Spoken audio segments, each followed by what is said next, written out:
What's going on, guys? I'm Abby Martin, and this is Breaking the Set. So Israel's latest offensive against the Gaza Strip, called Operation Protective Edge, officially ended nearly 3 weeks ago. But the utter devastation and wreckage left in its wake will take Gazans decades to recover from. See, beyond the more than 2,100 people who lost their lives during the operation, more than 70% of which were civilians, Israeli airstrikes destroyed much of the Strip's already crippled infrastructure. Schools, hospitals, mosques, UN facilities, and a power plant were all targeted, meaning that many of Gaza's 1.9 million people still don't have adequate access to basic necessities such as water, food, and shelter. Meanwhile, over in the occupied West Bank, Israel recently laid claim to 1,000 acres of land in the Zion settlement block near Bethlehem. Now, the site is particularly controversial because of its proximity to where Israel accused Hamas of kidnapping and killing 3 Israeli teens, the catalyst for this latest military campaign. According to Israel's economic minister, Naftali Bennett, the settlement was, quote, an appropriate Zionist response to murder. This rhetoric, despite the fact that according to Israel's own investigation, there's no evidence of Hamas leadership being connected to the plot. This settlement is the largest land grab in the West Bank in decades and has received condemnation by even Israel's biggest allies, such as the US and UK. But illegal housing expansion is nothing new. There are currently more than 120 settlements across the West Bank, comprised of more than 350,000 Israelis, according to Israel's Interior Ministry. Furthermore, since Prime Minister Benjamin Netanyahu has taken office, the number of new settlements have rapidly expanded. In fact, according to the Israeli Central Bureau of Statistics, between 2012 and 2013, there was a 123% increase in West Bank settlement construction. Just because Operation Protective Edge is over and the media has moved on to riling up the American public for yet another war in the Middle East, these gross violations of international law and unaccountable war crimes must continue to be covered. So don't go anywhere, because it's time to break the set.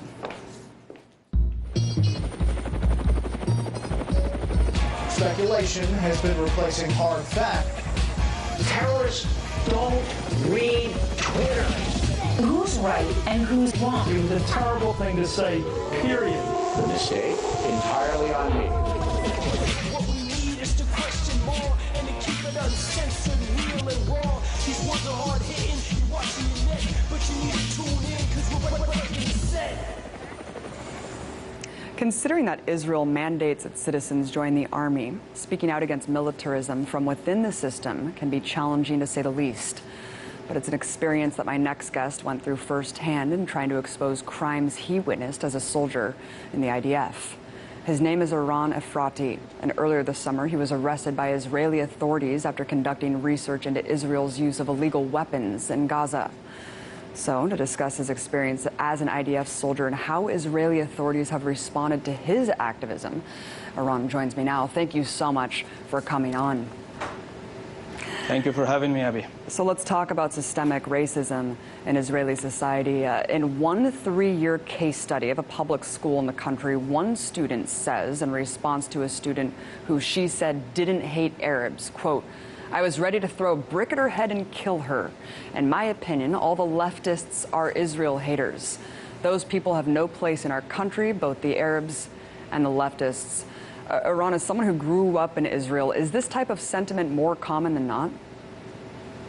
Yes, of course. The Israeli society is very much in a national identity, is very much in a fascist identity, but we need to ask ourselves the real questions, like why is that? Why is nobody talking about what is the interest to stuff like taking more land from Palestinians, or grabbing more settlements, expanding the settlements, or attacking in Gaza, like the last offensive, the last massacre in the summer of 2014 right now. I think people should ask themselves, because the beneficiary of this situation are not the Israeli public, it's not the kids in the school, it's not the fascism in the street. The people that really get something out of it is the people that run the country. And not only Israel, also here in the US and people in Europe. Indeed. And you grew up with relatives who were Holocaust survivors. What was that moment that you realized how the plight of your own family related to the plight of Palestinians? I'm sorry, I didn't hear you. Can you repeat this? Yeah, absolutely. Can you hear me now? Yes. So you grew up with relatives who were Holocaust survivors. Of course, there's that amazing speech of you online talking about your story. I wanted you to go over that moment that you realized how the plight of your own family related to those of Palestinians. Well, I grew up in Jerusalem in a house full of officers. I was supposed to be the next officer in line. I'm coming from a very good family in Jerusalem. My grandpa was a war hero from 48, and before 48, he also fought against the British colonial in Israel in the Irgun. My grandma from my other side is an Auschwitz survivor. All of our family were killed in Auschwitz. She's the only survivor of those family. When I was growing up with her, I remember waking up in the middle of the night, hearing her screamings, dreaming about the Holocaust, dreaming about Auschwitz. And as I grew up, I understood from everybody, from my parents, my teachers, my friends, that the only way that I can stop a second Holocaust from happening to my grandma or to my friends or family is to join the army to the best unit I can and stop the second Holocaust from happening. But when I'm joining the army and going through boot camp, I'm getting ready for a war. But ending boot camp, I don't find myself in one. I find myself in the occupied territories, policing people in Hebron, El Halil, a city in the middle of Palestine counting 180,000 Palestinians, and in the middle of it, a settlement of 800 Jewish settlers. And I'm there supposedly to protect them. But actually, I'm there to put terror on people in Palestine. I'm there to police every minute of their life. I'm there to take their life and control it, to go into their houses in the middle of the night, to arrest them, children, adults, women, young men, take their lives sometimes, responding to protest, to any resistance to us with a very, very hard violence, with rubber bullets, which of course not rubber, but real bullets, just covered with a little bit of rubbers, or tear gas canister, or sometimes live ammunition that will take the life of one of the kids in Hebron at the time that I'm there. I'm later, after his life was taken, as order to make sure that nobody from his family getting out of the home to the funeral, make sure that everybody is under curfew because the Israeli army is afraid of revenge of the family and the relative. So I'm there making sure that the family does not leave the house. And as the father come out to understand what's going on, we arrest them. And when the mother of the child that our unit killed just a night before that, coming out and starts screaming at us in Arabic, in words that I didn't understand at the time, I could understand every word she was saying, because her screaming was exactly like the screaming of my grandma when I was growing up and she was dreaming on Auschwitz. I understood that this time I'm not the victim anymore. This time I am the colonial force in the territory. This time, if I want to continue the legacy of my grandpa against the colonial forces, I don't need to be in the IDF. I need to fight against the IDF and against Israel in the occupied territory. Aaron, thank you so much for breaking that down. There's a really emotional story there. Let's talk about one of the worst massacres that took place during the latest siege in the neighborhood of Sujai, which killed at least 90 people. We heard that the neighborhood was being used for Hamas command centers over here. What have your contacts within the IDF told you that contradicts that? Well, the soldiers that are talking with me are talking about a massacre that is happening because of the killing of 13 Israeli soldiers in one day. Israel is not used to lose soldiers in Gaza. We're used to something like that in Lebanon, for example, against Hezbollah, but not in Gaza. And when the soldiers are going into Gaza, they're being approached by a very strong resistance of Hamas for the first time. And they are very surprised. 7 of them of the Golani unit are dying in a very old armored unit, armored vehicle in Sajaiya. 6 more are dying the same day from different occasions with Hamas.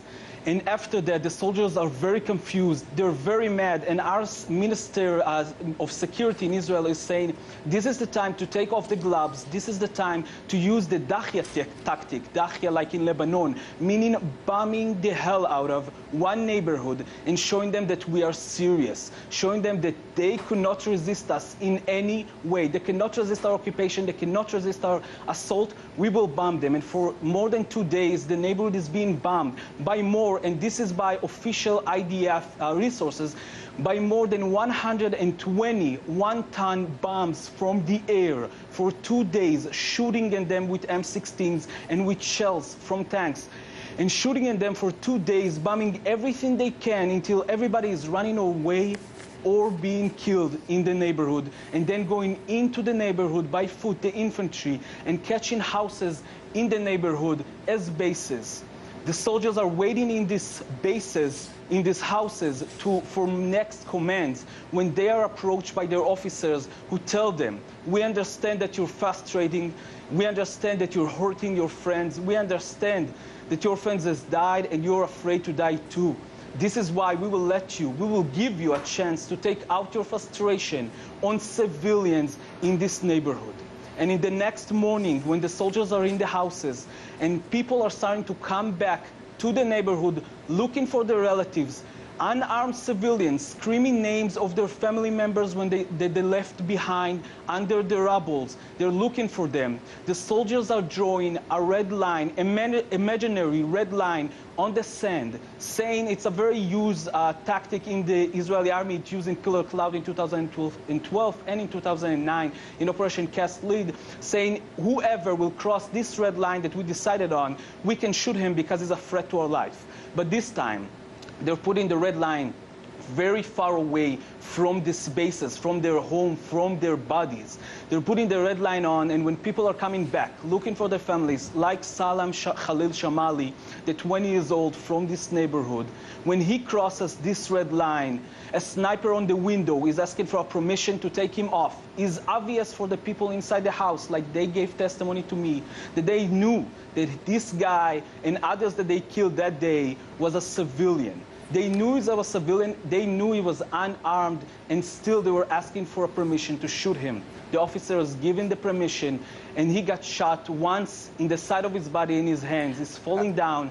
The sniper is asking again for permission, and the officers telling him, wait, and the third time giving them permission to shoot. Iran, is a horrific video. We're watching it right now. I mean, you're basically just watching someone getting sniped to death, who's a civilian looking for his family in the rubble. It's absolutely atrocious. And you know, you talk extensively about how all of the media in Israel, and even breaking the silence, the Solidarity Group for Dissenting IDF Soldiers, are only allowed to operate under an IDF filter. What do you mean by that? I mean that nobody in Israel, no media, no TV, no newspaper, no radio station, but also no bloggers or independent NGOs against the occupation in Israel can publish anything to the Israeli public or abroad without it going underneath the IDF censorship. Every booklet of Breaking the Silence or any other organization have to go through censorship. They're basically silence us out, silence Breaking the Silence, and silence all the other reporters or researchers, making sure nobody can talk about anything the army is not willing him to talk about. Ron, in one of the speeches you gave, you said, quote, if you don't care about Palestinians, you guys should know you're next in line, of course, referring to us here in America. Why are we next, Iran? We have about a minute left. Israel, we need to understand that the people that benefiting from something like the massacre in the summer is Israel, but it's also the U.S. military-industrial complex, the U.S. arms trade. Israel is number 4 in the world. The U.S. is number 1 and number 2 rotating in arms trade. We need to understand that Michael Brown is Salam Shamalia. We need to understand that they're the same person. People of color in this state are the Palestinians. People of color in this state are already the next in line, but everybody else are next in line. The United States is making sure that everything that happened this summer will be silenced. If I was a United States civilian and citizens, and I urge you guys on the TV and people at home right now to go to your email account, go to your phone, write an official letter to your representative and ask, why is your state the only country in the world is vetoing right now the UN decision to independently interrogate what happened in Gaza in the summer? Who is it benefiting? Why aren't you not It's a good question, Iran. It's a very good question. Why are we vetoing that? And also, why is our military training alongside IDF soldiers here, Iran? Iran Efrati, thank you so much for fighting for the truth, for justice. Former IDF combat soldier, really appreciate you coming on. Thank you for having me. Coming up, I'll talk about some of the most shocking items that are not allowed in Gaza today. Stay tuned. What are your thoughts on what's been going on in Washington? Well, it's a mess, Larry. I mean, the whole country is being scoffed at and laughed at. Enough is enough. the media, the candidates, the corporatocracy. Covering issues that actually affect you and me doesn't do too much for ad revenue. Biotech agriculture giant takes on a 76-year-old American farmer based in Indiana. How much fallout do you think this is going to create for the CIA? Do you think this is what's triggering the crisis? America's the largest economy in the world. It's also the largest debtor nation in the history of the world.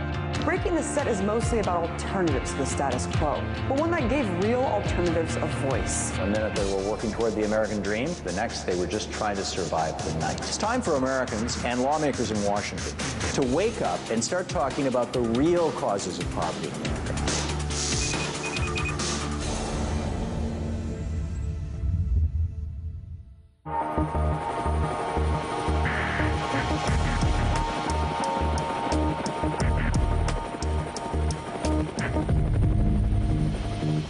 With Gaza now in ruins, Palestinians are faced with the nearly impossible task of rebuilding their city, which is all due to a blockade against the import of various goods coming into Gaza from the outside, placing limits on everything from certain foods to building materials, school supplies, medical equipment, and agricultural resources. Now, all the materials I'm about to outline have been compiled by Gisha, an Israeli human rights organization that last updated its banned items list in 2010. Items that range from absurd to downright inhumane.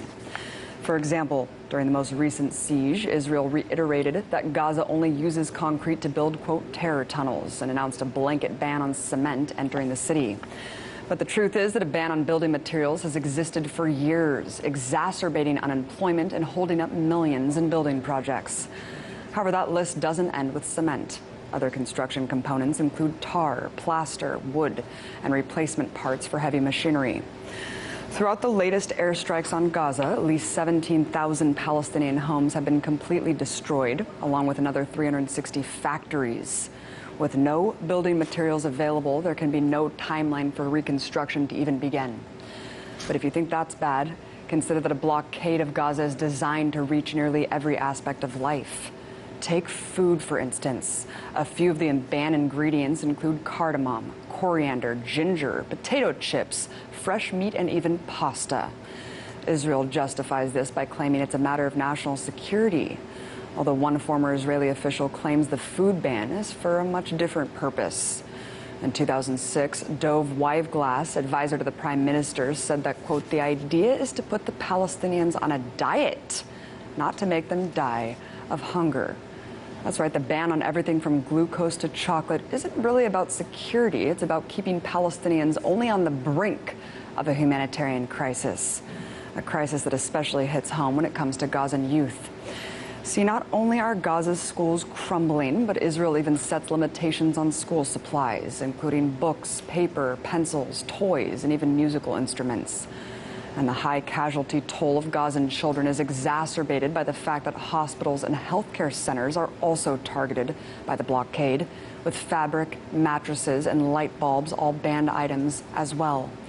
And who could forget the 2010 Gaza flotilla incident, where Israeli officials seized a boat full of activists and wheelchairs, adding that the 300 wheelchairs on board did not constitute humanitarian aid. Perhaps nothing takes away the agency for self-sustenance more than hindering agriculture. The UN estimates that about 42,000 acres of farmland have been damaged by Israeli airstrikes. This includes a loss to half of Gaza's poultry, as well as tens of thousands of cows, camels, goats, and sheep, all of which have been wiped out. Replenishing these losses is practically impossible, as Israel has banned everything from seedlings to livestock. After a best-case hypothetical assessment of the destruction following Operation Protective Edge, it's expected to take upwards of 2 decades to rebuild Gaza, and that's only if 100 truckloads full of construction materials make their way into the city every day. The reality is that without a drastic change in policy, Gaza's recovery could take up to 100 years easily.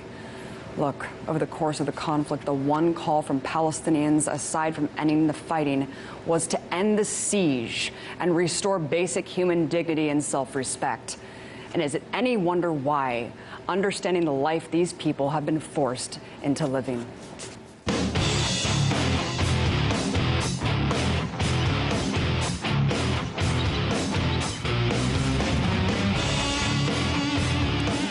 guest is Max Blumenthal, an author and journalist who recently traveled to Gaza during Operation Protective Edge to witness and document the chaos on the ground firsthand. His newest reporting comes after the release of his book Goliath, Life and Loathing in Greater Israel, in which he explores the true makeup of modern Israeli society and its policies toward the Palestinian territories. So to discuss his most recent findings, right now Max joins me live from New York. Thank you so much, Max, for coming on. Good to be with you. So you went to Gaza as soon as you could when Operation Protective Edge began. You've got incredible documentation of what you saw on the ground. Begin by describing the utter destruction you witnessed and explain why entire neighborhoods were completely flattened. I actually went in the second half of the war, and so the journalists who had documented the Israeli ground invasion that began in July, who had actually seen charred bodies piling up in the streets, who described to me visiting the home of the Batch family where 17 members, an entire family was killed. One of the 89 families who were completely liquidated in Gaza. A journalist described to me seeing body parts in the trees, finding fingers on the ground, seeing decapitated heads in piles.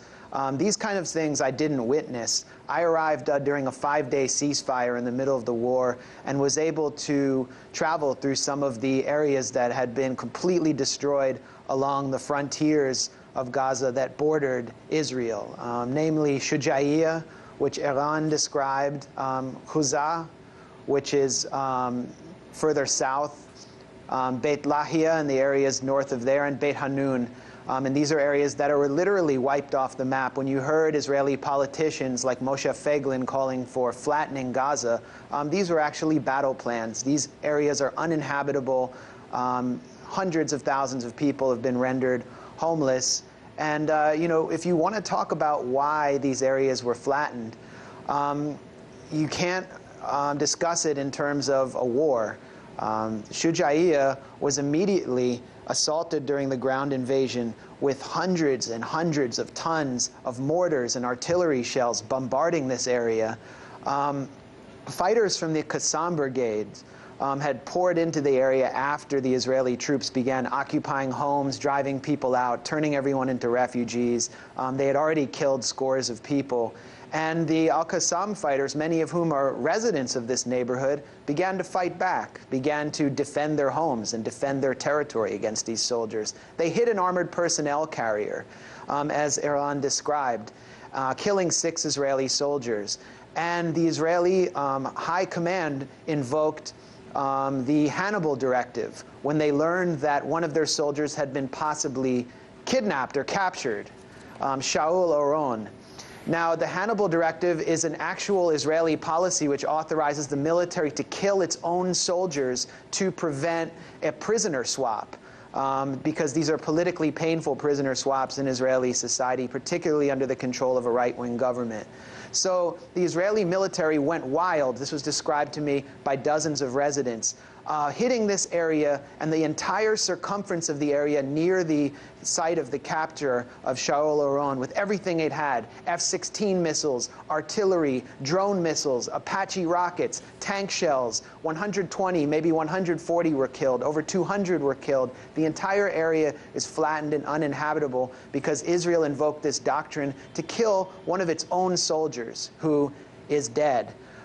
This is a clear war crime, and it occurred on 2 other occasions in the Gaza Strip, leading to horrendous and grisly massacres of hundreds of Palestinians. Max, there's one home in particular. You have this photo here. It's horrific. Israeli soldiers burned the bodies of 5 Palestinians. I mean, that's just one instance of God knows how many. And of course, you also wrote this extensive documentation of blasting this myth of the human shield. In fact, you found the opposite. Max, talk about the most egregious examples here that you could outline. Let's talk about the first photo. The first photo shows the bathroom in the Najjar family house in Huzah, which is a border area just east of the city of Khan Yunis. This is another area that Israeli troops occupied during the initial ground invasion. They began massacring residents who were trying to escape. Residents described having their legs shot out from under them. The Rebuil family attempted to flee, and their daughter, who was epileptic and was in a wheelchair, wasn't able to keep up. She was blown to bits in her wheelchair. And there were so many episodes of this, but the Najjar family were one of the families who were actually trapped for 6 days while the Israelis were occupying their town. And they were used as human shields. Members of this family were put on the rooftops of their homes on corners while soldiers stood in the center of the roof and sniped at their neighbors. There was resistance. Islamic Jihad and the Al-Qassam brigades did attempt to reach this area through tunnels and attack the Israeli soldiers who were occupying it. And it appears that some of these fighters ran out of ammunition and made some kind of last stand. They were taken captive by the Israelis, led into this bathroom in handcuffs, and according to Hani Najjar, the knives that he used to slaughter chickens with were used to slaughter these men. They were then blown up with grenades, and their dead bodies were riddled with bullets in kind of an orgy of violence. In the second instance that you mentioned, I documented a case of a 19-year-old boy, Mahmoud Abu Said, in the southern town of Rafah, whose home was occupied by Israeli soldiers. They asked his father to step forward, asked if he spoke Hebrew. His father answered in the affirmative, and they shot his father in the chest, leaving him to bleed to death. I heard about several cases like this. His father miraculously survived. Mahmoud Abu Said was then taken into his home, taken to the top floor, stripped, and forced to stand in front of windows while Israeli soldiers sniped at his neighbors and actually killed 2 of his neighbors using him as a human shield. And there were cases like this across the Gaza Strip. North of Beit Lahi, I documented a case where about 30 members of a small town, al-Nasr, were sat in front of a tank in the middle of the street for an entire afternoon, just forced to sit there with their hands up. Unbelievable. So the idea of human shields is there were human shields in the Gaza Strip. They were Palestinians being used by the Israeli army. I mean, it's just unreal. Max, I mean, there's so many instances that you have documented that it's just mind-blowing, and you're scheduled to attend the Russell Tribunal in Palestine and Brussels on Israel's war crimes later this month. What do you hope to see come out of this tribunal? Unfortunately, we only have 30 seconds left. Well, this is a mock tribunal that will explore whether Israel committed genocide in the Gaza Strip. You saw an attack, and I am not able to come to that conclusion. I lack legal expertise. But it needs to be explored because Israel has left over 200,000 people homeless, decimated over 25% of the Gaza Strip. Much of Gaza is uninhabitable, completely uninhabitable. As an attack on a civilian population, an attempt to eliminate a part of a civilian population. Residential towers were attacked, and this needs to go to the ICC. It's something for the ICC to explore. It does indeed, Max. Thanks so much for taking part in that. Max Blumenthal, author of Goliath. Really appreciate you coming on.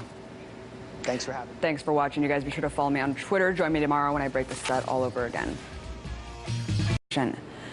Just because Operation Protective Edge is over and the media's moved on to riling up the American public for yet another war in the Middle East, these gross violations of international law and unaccountable war crimes must continue to be covered. So don't go anywhere, because it's time to break the set.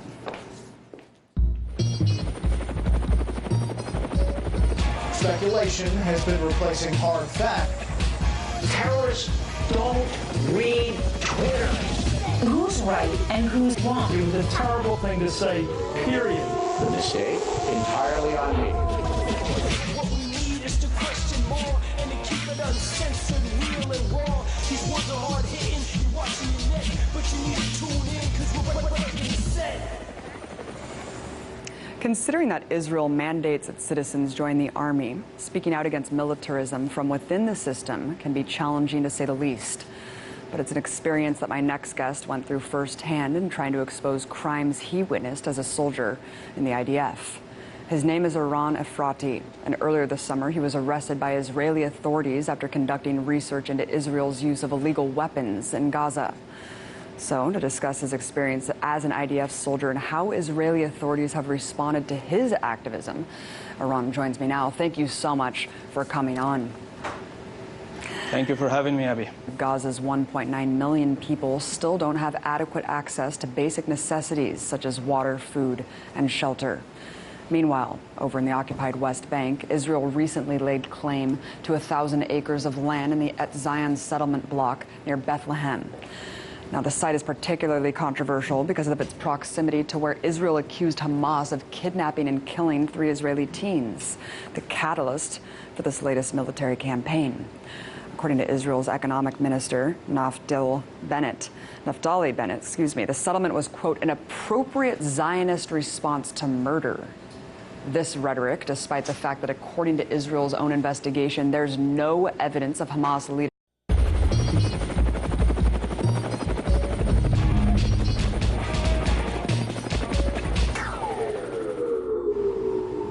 What's going on, guys? I'm Abby Martin, and this is Breaking the Set.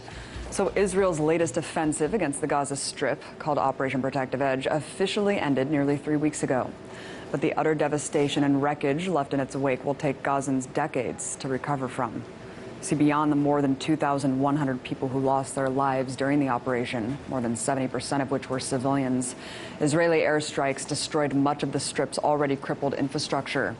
Schools, hospitals, mosques, UN facilities, and a power plant were all targeted, meaning that many leadership being connected to the plot. This settlement is the largest land grab in the West Bank in decades and has received condemnation by even Israel's biggest allies, such as the US and UK. But illegal housing expansion is nothing new. There are currently more than 120 settlements across the West Bank, comprised of more than 350,000 Israelis, according to Israel's Interior Ministry. Furthermore, since Prime Minister Benjamin Netanyahu has taken office, the number of new settlements have rapidly expanded. In fact, according to the Israeli Central Bureau of Statistics, between 2012 and 2013, there was a 123% increase in West Bank settlement construction.